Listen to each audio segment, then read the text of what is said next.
এই বাড়িতে একজন আছেন যিনি ফল দেখলেই বলেন না না আমি ফল খাই না, কিন্তু জুস হলে একদম ঠিক আছে। আজ আমি এমন একটা ট্রিক ট্রাই করতে চলেছি যেটা কাজ করলে বুঝে নেবেন এই বাড়িতে ফল খাওয়ার ইতিহাস বদলে যাবে।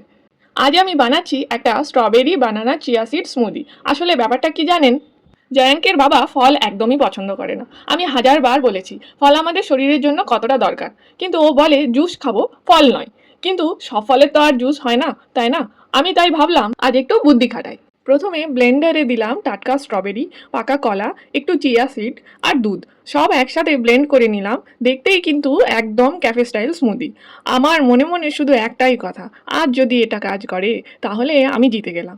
সব কিছু ঠিক, কিন্তু শেষ মুহূর্তে এসে সেই চিরচেনা কথা, চিনি দাও না হলে আমি খাবো না। কি আর করব বলুন তো, অল্প একটু চিনি দিলাম আর গ্লাসটা এগিয়ে দিলাম।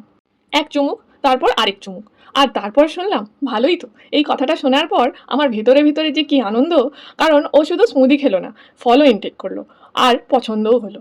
আজ আমার কাছে এটা শুধু একটা স্মুদি না, এটা একটা গ্রিন সিগন্যাল। এখন থেকে আমি জানি এইভাবেই স্মুদি বানিয়ে বানিয়ে ফল খাওয়ানো যাবে। আপনাদের বাড়িতেও যদি এমন কেউ থাকে যিনি ফল খেতে চান না, একবার এই ট্রিকটা ট্রাই করে দেখবেন। ভিডিওটা ভালো লাগলে লাইক করবেন, কমেন্টে জানাবেন আপনার বাড়ির গল্পটা, আর এমন ছোট ছোট ঘরোয়া মুহূর্তের জন্য আমাদের সাথে থাকবেন।